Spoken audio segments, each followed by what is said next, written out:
Perkenalkan, nama saya Riri Sabarua dengan NIM 68202078 dan teman saya. Perkenalkan, saya Sharon Bulistia Manopo dengan NIM 682021-111 dan juga Di sini saya akan mempresentasikan tugas kerja kami yang studi kasusnya Jikboy Salatiga, yaitu nama tempatnya Jikboy Salatiga, ada departemennya, ada CEO, Departemen Keuangan, dan staf keuangan. Kriteria risiko. Di sini ada kriteria risiko, kriteria dampak risiko perusahaan. Dampaknya, deskripsinya sangat besar, target kinerjanya ada 5% target, dampak pada sasaran strategi, tidak terjadi sasaran kegagalan. Teman-teman bisa lihat ya. Dan yang keempat tuh sangat besar, signifikasikan. Yang targetnya 0,6 BTR, lebih besar dari 0,8 BTR. Tertentunya pencapaian sasaran secara signifikasi, tercapainya kinerja jauh lebih dari bawah target. Meternya batas toleransi risiko dan kinerja.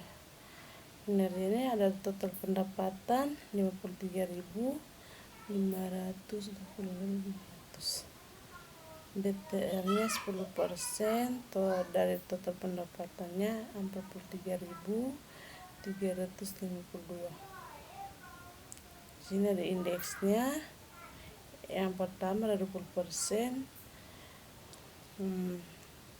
Totalnya ada 9.070.510. Yang kedua ada 40%, sejumlah 18.101.020. WhatsApp mengalami problem dampak finansial risiko internet. Yang pertama ada kerugian pendapatan pada transaksi online, yaitu 10.000. Keterangannya hilang pendapatan karena nasabah tidak dapat mengakses layanan online. Kedua, biaya reputasi 15.000, penurunan kepercayaan nasabah dalam kompetensi kehilangan nasabah. Biaya operasi tambahan ada 5.000, biaya tambahan untuk mengatasi berbagai. Total nilai dampak finansial risiko internet ada 30.000.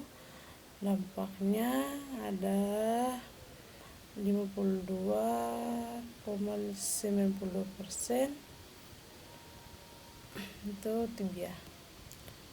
Rencana penanganan risiko, nilai implikasi sistem backup dan redaksi 12.000, pelatihan karyawan 8.000, pembaruan perangkat lunak keamanan 6.000. Yang keterangannya mengurangi risiko gangguan layanan dengan sistem cadangan, meningkatkan kemampuan karyawan dan dalam menangani masalah bisnis. Yang ketiga mengurangi risiko serangan siber dan peningkatan. Inputnya, di sini ada list inputnya. Kode risiko itu ada TRY 01.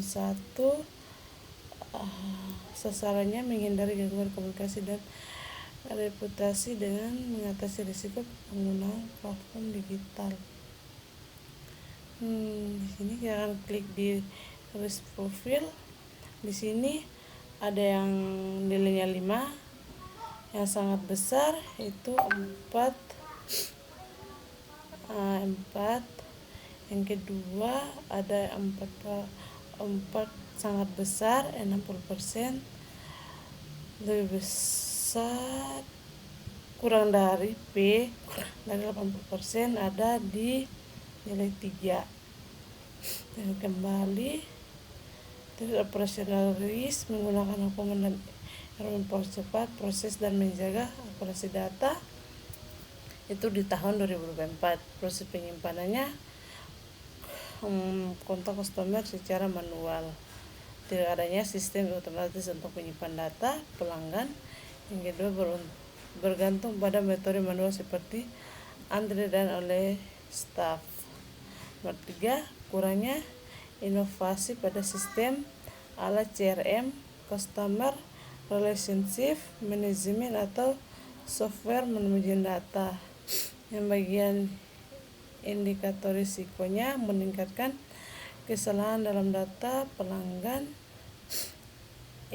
data duplikasi atau tidak akurat. Yang kedua, waktu yang lama untuk memasukkan data. Yang ketiga, keluhan staf mengenai beban bekerja yang tinggi. Ini probabilitasnya 5 sangat berat, dampaknya 3 sedang. Skor tertingginya 15, tingkatnya high risk. Probabilitas risiko internet kualitatif 50%. Dampak finansialnya dapat risiko 33.500. Nah, kita masuk di sini lagi. Profil terus yang ketiga sedang 40%, kurang dari 60%. Itu di satu TRY-nya 01. Terus sasarannya menghindari gangguan komunikasi dengan reputasi dengan mitigasi risiko penggunaan platform WhatsApp mengalami problematika. Nomor faktor dikatakan melakukan spam. Terus probabilitasnya ada 4, sangat berat, dampaknya sangat berat. Skor risiko internet 20%, tingkat risiko internet ekstra high, probabilitasnya ada 70%, dampak finansial risiko 30%.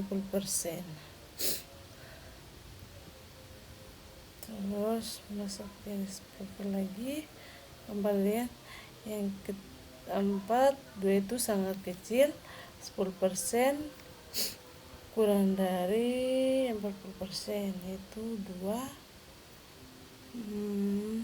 Data pelanggan sudah di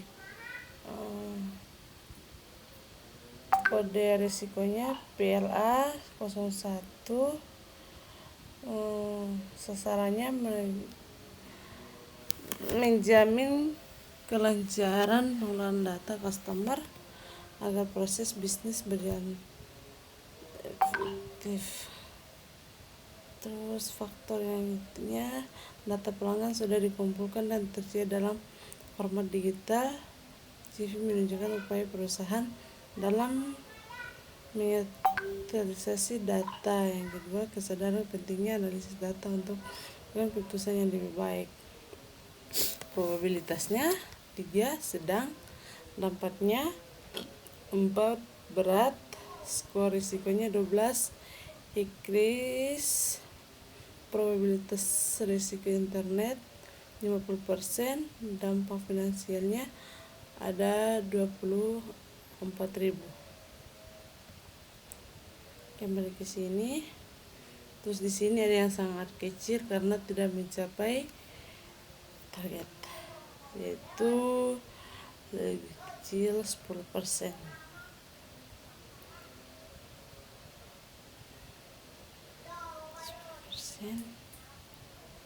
Ada di 3, jadi kami tidak kasih.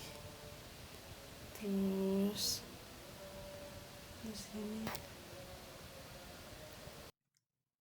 Halo, perkenalkan saya Sharon Bulistia Manopo dengan NIM 2021 111 dan juga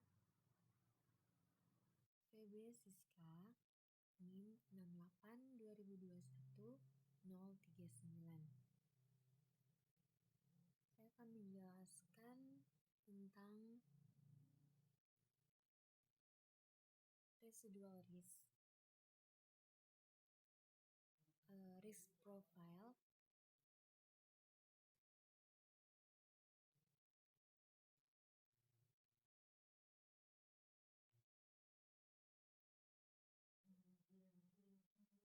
saya akan menjelaskan tentang residual risk. Berikut adalah penjelasannya. Di sini ada probabilitas yang dimana di sini diberikan nilai 5 yaitu sangat besar, 4 sama dengan besar, itu 60%, 3 sama dengan sedang yang dimana 40%, 2 sama dengan kecil yang dimana range-nya itu 10% dan 1 sangat kecil. Seperti yang terlihat di sini ada karena di sini ada 2, 3 dan 1. Untuk indeks dampak deskriptif, dampak pada reputasi kualitatif, dampak pada otoritas kualitatif, dampak pada nasabah kualitatif, dampak pada sasaran strategis organisasi kualitatif, dan dampak pada sumber daya manusia reaksi pekerja kualitatif. Di mana indeksnya itu ada 5, 4, 3, 2, 1, 5 untuk katastropik, mana itu sangat besar, 4 signifikan, besar, moderate, sedang, minor kecil, ini signifikan, sama sangat kecil.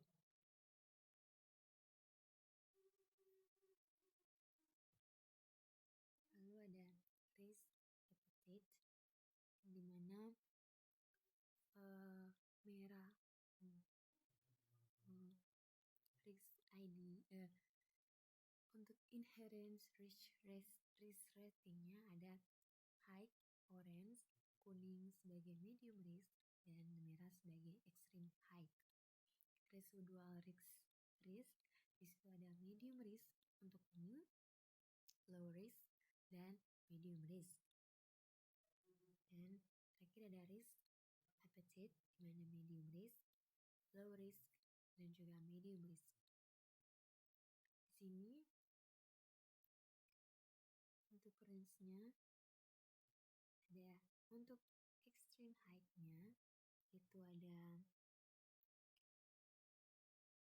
merah, yang dimana di sini range-nya risk ID-nya berada 3. Terus untuk high risk-nya di sini ada 1, medium risk di sini ada 2, dan low risk. Oke, di sini ada ini sebagai inherent risk rating, dan tanda ini sebagai residual risk rating, dan segitiga ini sebagai risk appetite. Yang dimana extreme high itu berada inherent risk ratingnya pada ID 3, high risk ada inherent ratingnya pada ID 1, dan medium risk ada inherent ratingnya pada ID 2. Untuk extreme high dan high risk itu tidak memiliki residual risk rating dan risk appetite, sedangkan risk appetite dan residual risk rating terdapat pada medium risk dan juga low risk. Terus ada risk register table. Di sini nama perusahaannya yang kita pakai, cek box hal 3. Yang pertama, ada kode risiko, status risiko, peluang atau ancaman, kategori risiko, unit kerja atau fungsi, sasaran, periode identifikasi risiko, deskripsi atau kejadian risiko, akar penyebab, indikator risiko, faktor positif atau internal kontrol yang ada saat ini, terus dampak kualitatif, tingkat risiko inherent, probabilitas risiko inherent kualitatif, dan dampak finansial risiko inherent, nilai bersih risiko inherent, pemilik risiko, terus ada email pemilik risiko, strategi penanganan risiko, risk treatment, biaya penanganan risiko, penanganan yang telah dilakukan, dan tingkat residualnya. Oke, yang pertama, dimana untuk di sini ada try 01 sebagai kode risiko, statusnya aktif, peluang atau ancamannya itu threat, risiko, operational risk, unit kerja atau fungsinya belum ada. Nah, di sini yang sudah ada adalah sasaran. Di sini sasaran kita adalah menghindari gangguan komunikasi dan reputasi dengan memitigasi risiko penggunaan platform digital, di mana ada tahun 2024 WhatsApp mengalami problem karena nomor operator dikatakan melakukan spam. Akar penyebabnya adalah yang pertama, sistem atau algoritma WhatsApp mendeteksi aktivitas yang dianggap mencurigakan dari nomor operator, seperti pengiriman pesan massal. Yang kedua, ketidaksesuaian dalam penggunaan nomor sesuai kebijaksanaan WhatsApp. Yang ketiga, tidak adanya pemantauan terhadap jumlah atau pola pengiriman pesan ke pelanggan. Indikator risikonya ada yang pertama, nomor WhatsApp mulai dibatasi atau diblokir oleh platform. Yang kedua, peningkatan keluhan pelanggan mengenai tidak dapat menerima pesan. Yang ketiga, penurunan jumlah interaksi atau komunikasi aktif melalui WhatsApp. Faktor positif atau internal kontrol yang ada saat ini. Yang pertama, penggunaan WhatsApp sebagai saluran utama komunikasi menunjukkan bahwa perusahaan sudah memahami pentingnya komunikasi digital dengan pelanggan. Yang kedua, prosedur operasional yang ada kemungkinan telah mencatat aktivitas komunikasi sehingga dapat dievaluasi. Dampak kualitatifnya yaitu kepercayaan pelanggan. Pelanggan cenderung merasa perusahaan mudah dijangkau meski ada hambatan sementara. Yang kedua, efisiensi waktu komunikasi. WhatsApp sebagai media utama membantu perusahaan merespon pelanggan dengan cepat meskipun terganggu oleh risiko ini. Terus tingkat risikonya ada ekstrim. Probability-nya 4 sama dengan berat.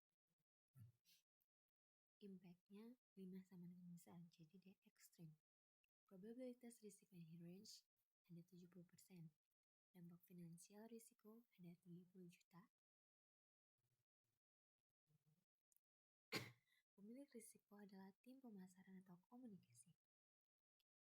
Strateginya itu mitigate, penanganan risiko stress treatment, menggunakan WhatsApp sebagai API untuk memastikan nomor terdaftar sebagai akun resmi, membuat panduan pengiriman pesan untuk menghindari pola aktivitas yang dicurigai sebagai spam, menyediakan alternatif komunikasi seperti email atau SMS untuk mengurangi ketergantungan pada WhatsApp, dan tidak memantau aktivitas WhatsApp menggunakan software.